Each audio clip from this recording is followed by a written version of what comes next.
আসসালামু আলাইকুম। আশা করি সবাই অনেক অনেক ভালো আছেন। কাবাব মানেই হচ্ছে একটি সুস্বাদু খাবার, যেটা দেখে ছোট বড় সবাই কিন্তু খাওয়ার জন্য পাগল হয়ে যায়। মাংস দিয়ে কাবাব তৈরি করা হয় আর এর সুঘ্রাণটা এত বেশি যে এই ঘ্রাণে ঘ্রাণে কিন্তু আমরা এর মজাটা নেই, এবং কাবাবটা কিন্তু আসলে তার সুঘ্রাণের জন্যই বেশি খাওয়া হয়। এখন মাছ মাংস দিয়ে কাবাব তৈরি হয় সেটা আমরা জানি। আজকে আমি আপনাদেরকে সাজনা শাকের কাবাব তৈরি করে দেখাবো, কারণ বাচ্চারা বা আমরা অনেকেই কিন্তু সাজনা শাকটা খেতে চাই না। এই সাজনার কাবাব আজকে কীভাবে বানাবো সেটা দেখাবো।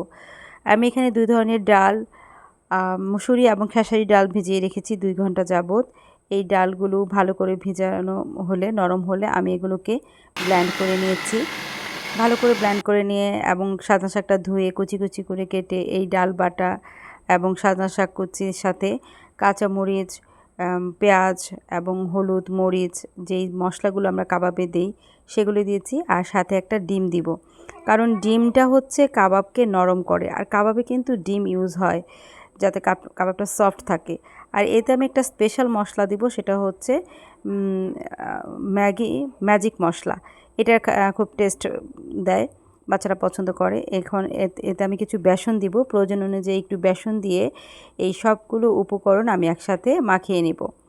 ঠিক কাবাবের মতো করেই আমি এই সাজনা শাকটা এবং ডালটা সব কিছু মশলা দিয়ে মাখিয়ে নিয়েছি। এবার আমি এটা বড়া আকারে তেলের মধ্যে ভেজে নেব। এইটা থেকে যে একটা সুঘ্রাণ বের হয়েছে একদম কাবাবের মতো, কাবাবের যে গন্ধ, কারণ এখানে আমি মশলা ইউজ করেছি, কাবাবের মশলাগুলো ইউজ করেছি। একটা যে কাবাবের ফ্লেভার, সেই ফ্লেভারটা কিন্তু সারা ঘর ভরে গেছে। সাজনা পাতার উপকারিতা কিন্তু অনেক। এই সাজনা পাতা রোগ প্রতিরোধ ক্ষমতা বৃদ্ধি করে, ডায়াবেটিস নিয়ন্ত্রণে সাহায্য করে, রক্তচাপ নিয়ন্ত্রণ করে, চুল ও ত্বক সুন্দর করতে কিন্তু সাহায্য করে। যাদের হজমের সমস্যা আছে সেই ক্ষেত্রেও কিন্তু সাহায্য করে। হাড় মজবুত করে, বিভিন্ন উপকারিতা এর। আর কাঁচা কলা, যেটা কিছুদিন আগে আমি গাছ থেকে ছড়িয়ে পেরেছি, আপনার সাথে ভিডিও শেয়ার করেছি। এই কাঁচা কলাও কিন্তু বাচ্চারা খেতে চায় না। কি করা যায় বলুন? এই কাঁচা কলারও কাবাব তৈরি করে দেখাবো। আর এই কাঁচা কলার যে কত উপকারিতা আছে সেটাও আপনাদেরকে জানাবো। আমি এই কাঁচা কলাগুলো সিদ্ধ করে নিয়েছি, সিদ্ধ একদম সফট হয়ে গেছে। সিদ্ধ করে এতে আমি কাবাবের যে মশলাগুলো থাকে, একদম হলুদ, মরিচ, আদা, রসুন সব কিছু দিয়ে আমি এটার মধ্যে কাবাবের যে প্যাকেট মশলা সেই মশলাটাও দিয়েছি। এবং এইটার সাথে কিন্তু আমি ম্যাজিক মশলাটা দিইনি, আমি সাজনা পাতার সাথে দিয়েছি। এটার সাথে আমি কিছু আলু সিদ্ধ করে ভর্তা করে নিয়েছি, সেই আলু সিদ্ধ ভর্তাটা দিব। কাঁচা কলা এবং আলু দুইটার ভর্তা অ্যাকচুয়ালি। আর এতে যাচ্ছে হচ্ছে কাবাবের মশলা, বাকি সব মশলার মতো কাবাবের মশলা দিয়েছি। আর যেহেতু কাবাব বলছি এজন্য এটা তো আমি একটা ডিম দিব, এতে কাবাবটা সফট হবে। একটা ডিম ভেঙে দিচ্ছি। তো আসলে বাচ্চারা সবজি খেতে চায় না, তাই এমনভাবে তাদেরকে সবজি খাওয়াতে হবে যাতে তারা আসলে সেই সবজির টেস্টটা পায়। অনেক সময় সবজির টেস্ট পায় না দেখেই কিন্তু তারা খাবারটা খেতে চায় না। তাই আমি একটা কথা বলি যে এমন করে সবজি খাওয়াবো যাতে তারা টেরও পাবে না যে কী খাচ্ছে। এই যে কলার যে কাবাবটা তৈরি করব, এই কাবাবে কিন্তু বাচ্চারা বুঝতে পারবে না যে তারা আসলে কলার কাবাব খাচ্ছে। আমি বাচ্চাদেরকে চেষ্টা করি তাদের সবজিগুলো একটু মজাদার করে তৈরি করে দিতে, যাতে তারা কখনো অনাগ্রহ প্রকাশ না করে এই খাবারগুলো খাওয়ার জন্য।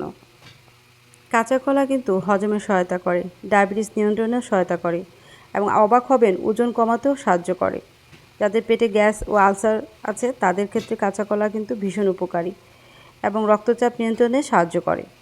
ডায়াবেটিস ও পাতলা পায়খানায় ভীষণভাবে উপকারী। এই কাঁচা কলাগুলো আমি কাবাবের আকৃতিতে দেখেন শেপ করে নিয়েছি।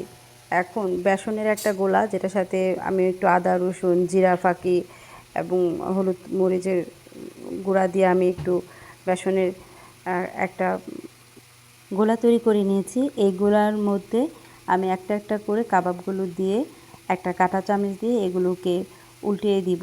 যেভাবে আমরা আমাদের পাকোড়া বা বেগুনি তৈরি করি ঠিক সেভাবেই আমরা কিন্তু এটাকে এই বেসনের গোলার সাথে এইটাকে মাখিয়ে নিব। তারপর এই কাবাবগুলো আমি ভেজে নেব। যেহেতু সবগুলো উপকরণই সিদ্ধ, কলা এবং আলু সেগুলো আমি আগে সিদ্ধ করে নিয়েছি, কাবাব একইভাবে কাবাবের মতোই। তো আপনি ইচ্ছে করলে ডুবো তেলেও ভাজতে পারেন বা কম তেল দিয়েও ভাজতে পারেন, এটা আপনার উপর নির্ভর করে। সব উপকরণ যেহেতু সিদ্ধ করা আছে, তাহলে আপনি অল্প সময়ে এগুলো ভেজে নিতে পারবেন। আর যেটা বলছিলাম যে বাচ্চারা কিন্তু সবজি খেতে চায় না, সেক্ষেত্রে আপনি বিভিন্ন সবজি এভাবে কাবাবের মতো তৈরি করে দিতে পারেন। বা আপনি যদি ডাল ইউজ না করেন, সেক্ষেত্রে আপনি মাংসের সাথেও সবজিটা মিশিয়ে সুন্দর করে কাবাব তৈরি করতে পারেন। এক্ষেত্রে টেস্ট কিন্তু আরও ভালো হবে। আর যে কোনো সবজি আপনি যদি একটু মাংসের মশলা বা কাবাবের মশলা এগুলো দিয়ে আপনি একটু এই ধরনের প্রসেস করে খাওয়ান, তখন বাচ্চাদের কিন্তু খাওয়ার আগ্রহটা অনেক বেড়ে যায়। আর এগুলো কিন্তু বাচ্চারা খেতে চায় না বলেই এত সুস্বাদু করার চেষ্টা করা হয়, কারণ এগুলোর পুষ্টিগুণ অনেক বেশি। তাই এগুলোকে আমরা যেভাবেই হোক প্রসেস করে বাচ্চাদেরকে খাওয়ানোর চেষ্টা করি। এভাবে কাবাবের মতো সুন্দর করে ভেজে আপনি যখন পেঁয়াজ দিয়ে এগুলো ডেকোরেশন করে বাচ্চাদের সামনে দিবেন, তখন কিন্তু বাচ্চারা অনেক আগ্রহ নিয়ে খাবে এবং এটার সুঘ্রাণে তাদের খাওয়ার আগ্রহ অনেক বেড়ে যাবে। তো সবাই ভালো থাকবেন। আজকের মতো আল্লাহ হাফেজ।